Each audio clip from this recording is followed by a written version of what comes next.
Alright, so it's been a very turbulent summer again for Newcastle. We've got not a lot of spending going on again. They had a big sale in Mitrovic. They haven't spent much in outlay. Muto and Rondon are coming up front. Kennedy and Dubrovka have come back. Ki Sung-young's a free signing. You got Shah and Fernandez in defence. But it looks again, Mike Ashley's just bent them over again, surely.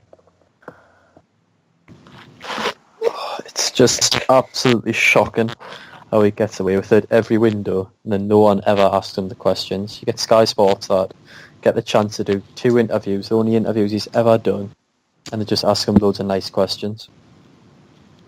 No one ever puts the hard, difficult questions to him. And then this spending, to be fair, the players we've signed have actually they're decent players. Like, they've improved our squad depth. You got Dubravka coming back. He was unbelievable last season. Kennedy coming back was also unbelievable. I think Rondon's a good signing. He's better than the strikers that were hard. Key's a decent backup midfielder. Then all the rest are just like third choice players probably.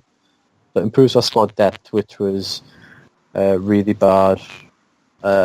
And then obviously we've got rid of, I think it's about 30 players got rid of this summer. So had a good clear out and then not brought the players in. I think if you look at the transfers into Newcastle, I don't think the quality coming in isn't too bad, but I think if you look at last season, the fact that Rafa Benitez managed top 10 that team is, from a Newcastle fan's perspective, I can't imagine how frustrating it must be seeing the potential you have with a manager like that, getting top 10 with that sort of squad and just not being backed. It must be so frustrating. It is. It's really annoying to see that all Benitez needs is about probably, I don't know, 30 million or something to probably make like a regular top 10 team, or at least mid-table steady. You're not going to have a relegation battle every season. That's all I want. Just to be a 11th, 12th place team. I'd be happy with that.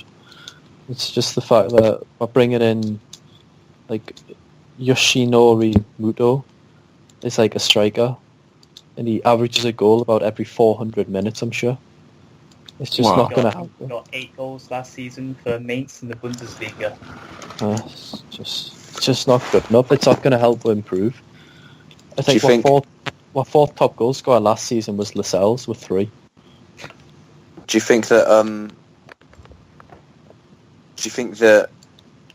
if Rafa Benitez was to go now, do you think that squad's of Premier League quality? Do you think that's good enough to stay in the division? If Rafa left now, would go down 100%. Do you think? Because I looking at that Newcastle squad, admittedly it's not the best, but I think what could play to their strengths, we've seen it with a lot of teams last year, is there's a lot worse teams. Yeah, I just think that Benitez brings a lot of calmness to the team. All the players trust him, and what he tells them to do, they'll do. Whereas if you've seen under like McLaren and Pardew, they'll tell them to do something, the players will go do another thing because just no one trusted them. That's like Benitez is always like, he plans games out at the start of the season where he thinks he can win, and he'll plan games out where he just wants to keep the score down to like against City, we literally had 11 men behind the ball, got slated for it and only got beat 1-0. It just keeps the goal difference down because it's so important to him. So I think his eye for detail is like so crucial to this team. I think it's a dressing room thing as well, though. Like, you look at what Rafa's accomplished in football, and if you're, I don't know, say Fernandez is coming in from Swansea, going into that dressing room, you're going to have faith in Rafa because of what he's accomplished. Won Champions League, European Cups. He's been there, done it. So. I think with Fernandez as well, he won his only international caps playing under Benitez at Napoli. Yeah. So he instantly, all the players can have respect for him. It showed that Mbemba didn't trust Benitez's instructions. He got forced out the team, and so Kohlbach didn't like the way Benitez played. He got told to train with the reserves, and he's been shipped out. So it just shows that all the players that have respect for him, he'll make them better players. So do you think this will be sort of the last transfer window where Rafa will see out his time, whereas in January, maybe the next summer, he'll be like, I've had enough of this, I'm off, type of thing? His contract's up next summer, so yeah, he'll be away. Won't sign anyone in January because Ashley will know that Benitez is leaving, so that he won't let him sign anyone. And then Benitez will be gone in the summer. And right back to the toxic atmosphere. No one wants to go. No one focuses on the team. Everyone focuses on Ashley. And it just no one wants to be at the club, really. I think it is pretty disgusting, and like it's evident that he's just happy, and Ashley's happy and content just to be in the Premier League, receive all the TV revenue, the sales from players. Is that the problem, or is it? Do you think it's more than that? It's definitely the problem that Ashley won't sanction the funds, and then when he does give the funds, it's Lee Charnley's fault for not being able to get deals done. He doesn't run any deals by Mike Ashley. If Lee Charnley doesn't think the deal's good enough for the club, which is they're not young enough, they haven't got a good sell-on value, then he just tells Benitez no. It's like Fernandez. We've been trying for like a few weeks to sign him, but because he's 29 and doesn't have a sell-on value, they didn't want to buy him. It's just annoying, really. It's maybe we've seen the likes of like Man United and other top clubs, even clubs like Everton, going after centre backs. Do you think you could, if you were to be slightly optimistic on this window, do you think maybe keeping Lascelles is arguably as important as adding the quality? Yeah, it's absolutely massive, especially when West Ham bid for him. I really thought he was going to go. But I just think that in the market now, if you're quoting like John Stones for 50 million, I think Lascelles is easily worth that. I just think when Rafa leaves next summer, Lascelles will leave as well. Just because Lascelles respects him so much and he talks to him so highly. He's improved Lascelles' game so much. He gave him the captain's armband when he was so young. I feel like he'll just leave as well. I was quite intrigued to see Mikel Merino leave. I watching him last season, maybe just because I didn't watch a lot of Newcastle, but whenever I did see him, I was quite impressed. Is there maybe something that I'm missing, or do you think maybe the club made a mistake there? No, I think he played really well from we signed him until about November time, and then he got a back injury. He was out for about 2 months, and after that he wasn't interested. In January he was linked with a move back to Spain, and then came back from injury, and then since then he just wasn't the player he was before the injury. He was slow, wanted too much time on the ball, wasn't passing it as well as he was. So I think it was once he got linked with a move back to Spain, he just wanted to leave. So I think as soon as Benitez found out he had a player that didn't want to be at the club, he was just ready to ship him off. So I think it was a good bit of business. We made a profit on him, and he was fourth choice and midfielder at the club, so not that big of a loss. He might be in a few years, but at the minute he's not.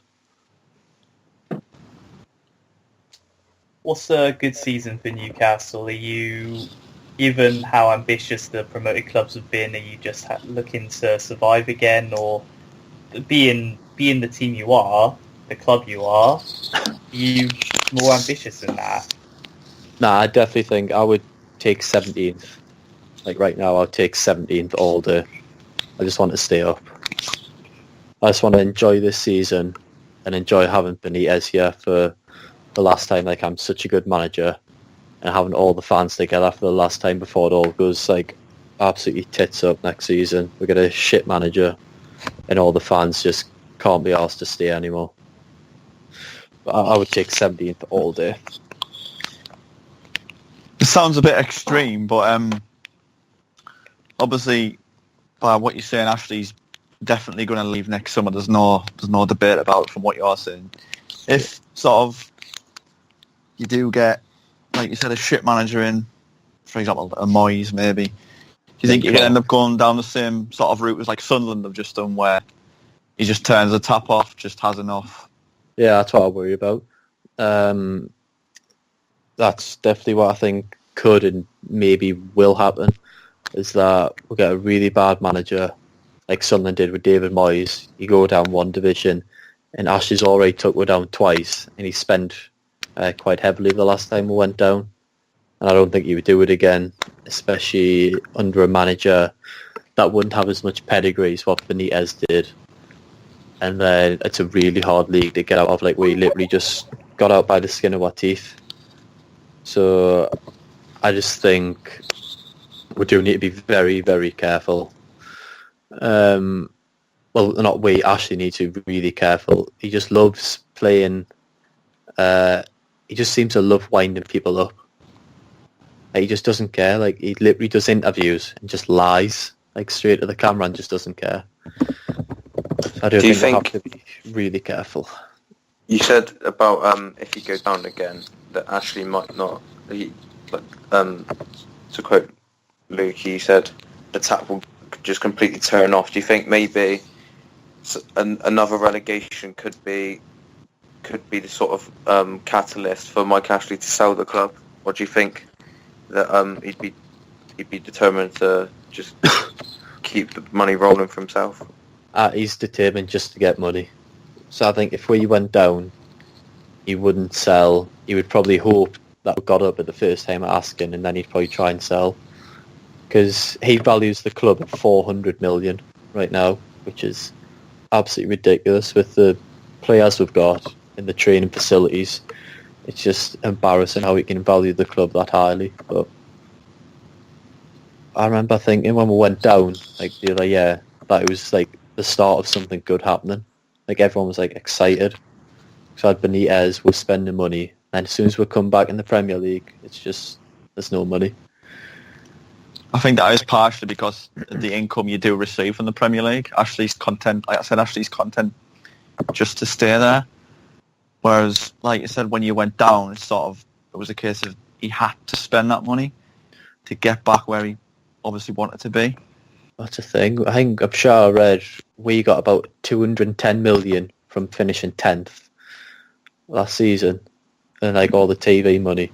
And it's gone nowhere. Like, this season we've spent, 22 million.